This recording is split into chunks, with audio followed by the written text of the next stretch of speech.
The National Weather Service in Cleveland has issued a severe thunderstorm warning for southeastern Ashland, northeastern Knox, northern Holmes County and northeast Ohio, southern Wayne County and northeast Ohio until 6 p.m.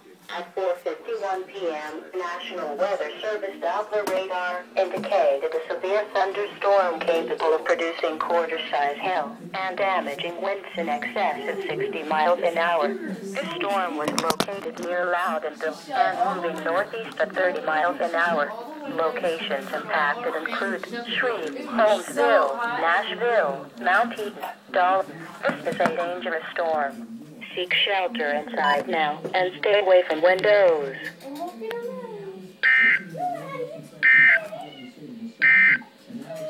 Now looking at